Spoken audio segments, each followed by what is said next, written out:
Hi, Bruce Johnson from Wire to Grow here. As a business owner or entrepreneur, when you hire somebody, you pay them a salary with the expectation that that should be enough incentive for them to produce the kind of results that you want to produce. But as Dr. Phil reminds us, how's that working for you?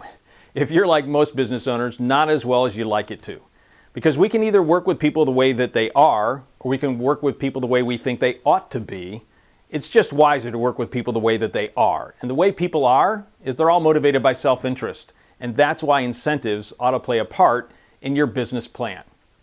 Because when you get the right incentive to the right people at the right time, it is amazing the kind of results you can get. I remember years ago I was building out an office in a retail shopping center, and the contractor took forever to get this done. We finally moved in, and 3 days later, the landlord came to us and said, hey, we've got a tenant that would like to take 20,000 square feet of space, but your 3,000 is right in the middle of all that. So would you be willing to move?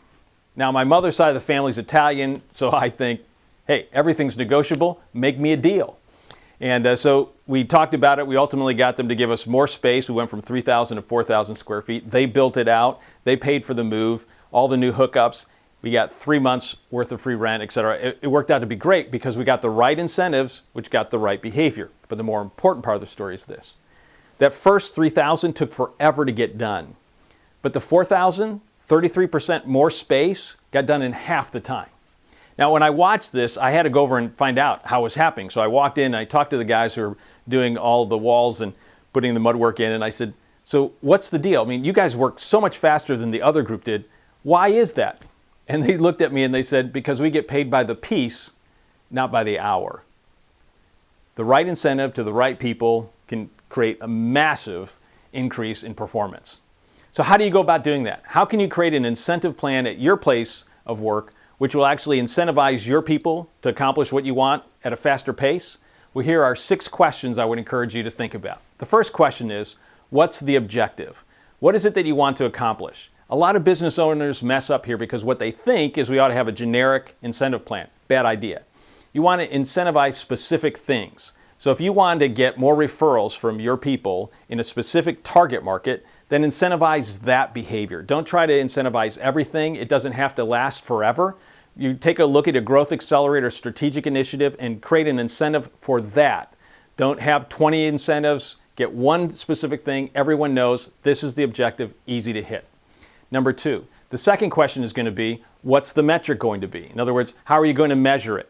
So for example, if you normally sell X number of widgets in a quarter and you think you can do X plus a little bit, well then whatever beyond that little bit is, that's what you want to incentivize. What's the metric? Number of widgets sold above this number. Now the one caution point here is a lot of business owners will try to put incentives around revenue, but that's not always the wisest metric because salespeople know that you can often lower the price in order to get the sale. So what happens then is you cut out your profit margin, right? So not only are you getting less profit, but now you're paying people for less profit. Bad idea. So you want profitable sales, not just revenue. So be careful about that metric. The third question is going to be the budget. How much money are you going to set aside for this incentive? Is it going to be a fixed amount, one puddle, a pool of money, or are you going to put together a variable pool? So based on the performance, more could be added or less could be added. So you have to decide what's the budget, fixed or variable. The fourth question is going to be, how are you going to reward people in this program? Now, most business owners and entrepreneurs jump right to cash. Like, doesn't everyone want cash? Well, not really. So cash might be the right incentive, but you might want to think about other things. For example, people love experiences. So if they attain certain goals and meet certain metrics, then of course they might get a weekend at a city. They might get tickets to a play or to a ball game, or they might get some extra vacation time on a cruise, whatever it be. But experiences, for a lot of people, are far more motivating than cash.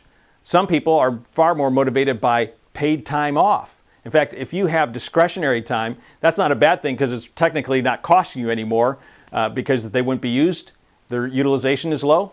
Not bad. So think broader than just cash when you're thinking about how to reward. And by the way, a lot of reward programs have points, so then people get a catalog and then they get to choose rather than you choosing what the reward's going to be.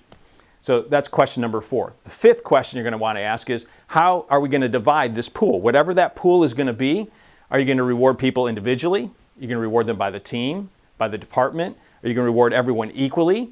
How are you going to do that? Are you going to do it by position, so executives get a certain amount, middle managers get a certain amount, and frontline people get a certain amount?